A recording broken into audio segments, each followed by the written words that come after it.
Hey, if you're anything like me, you probably didn't have any idea how to go about doing backlinks. And today I've got a really special one for you that's overlooked more often than not and is extremely powerful if done correctly. And I've got 8 ways to make sure that you are doing this correctly. So if you want to find out what I'm talking about, make sure you're here after the break.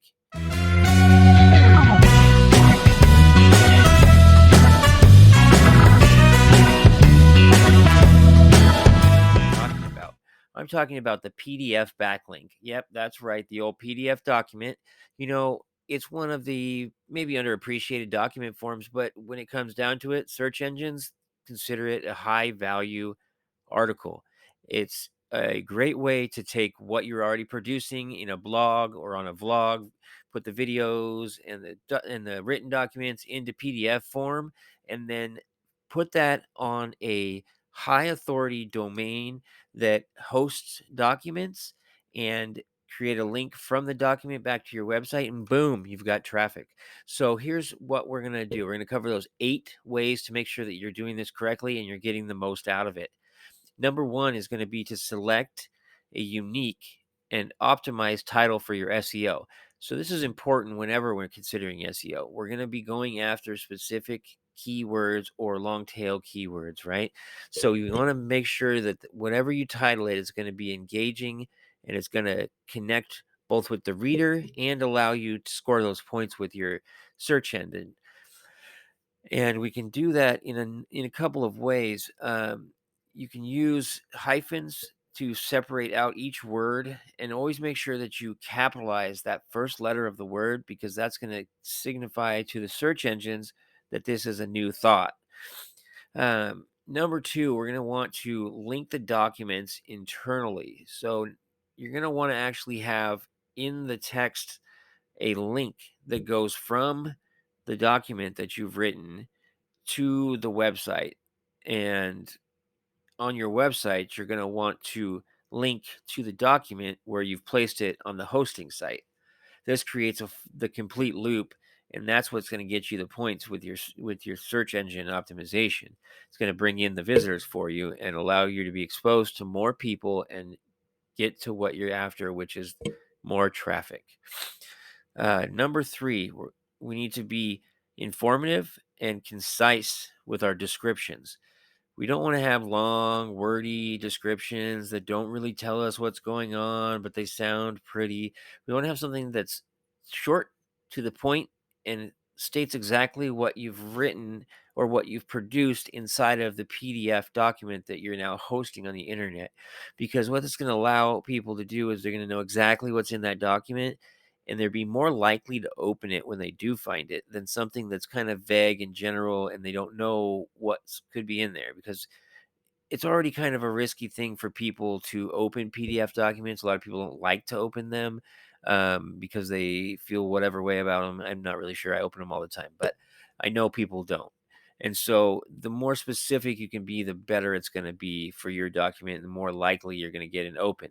Um, the next section, the next couple that we're going to talk about have to do with the fields when you're filling out the long form for creating a PDF document. I don't know if you've never opened one, never set up your own PDF documents. There's several fields that you fill in that let the end user know who created it.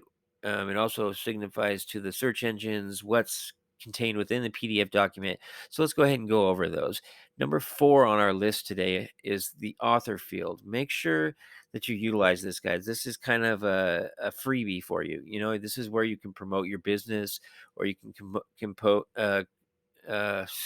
you can promote your affiliate product if you can name something, if you can have it set up so that it's the PDF documents being produced by them. But it's a great way to promote your business because you have control over that. So always make sure you get that in there, because it's kind of a freebie. Then you have the keyword field at number 5. And this is going to be the point where we say, hey, this is what this is about, right? This is like a meta tag keyword, and it's going to get you your um, It's going to get you your understanding for your users. They say they don't consider it in the ranking factors for Google, but I have a feeling that it's relevant either way. Um, and so I would always fill that in. Number six, make sure you complete all the available fields. Don't leave anything blank because in the hierarchy of documents, if you have empty spaces and another document has full spaces, they're going to be chosen over yours. And so you'll be having a lower ranking. And it could be one side or it could be many people that have completed and you didn't. And so you never know when you leave something blank how much it's going to really affect you. So always just make sure you fill them in. It doesn't take that long. Number seven is add your tags and any accessibility features that apply.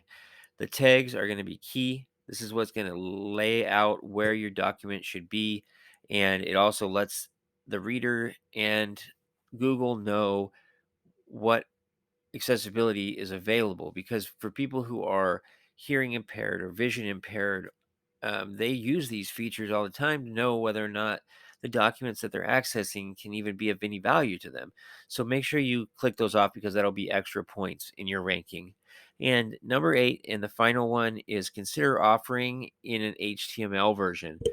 This one is overlooked by people, but let's think about it, guys. Not everybody wants to open a PDF. Some people, it really messes up their system. They don't like what it does when they open it in the browser. They don't want to leave the browser to open a PDF in a separate software. So consider opening something that will work right where the user's at because you still get the points from the PDF, but if you have that HTML version, the browser can open it and it's the best of both worlds. So these are the eight things to remember when you're setting up PDF backlinks.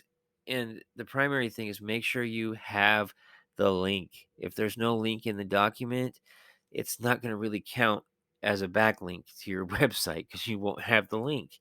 So make sure you get that in there and then make sure you do the other things. Basically, at the end of the day, it's filling in all the blanks and considering your end user and what's best for them.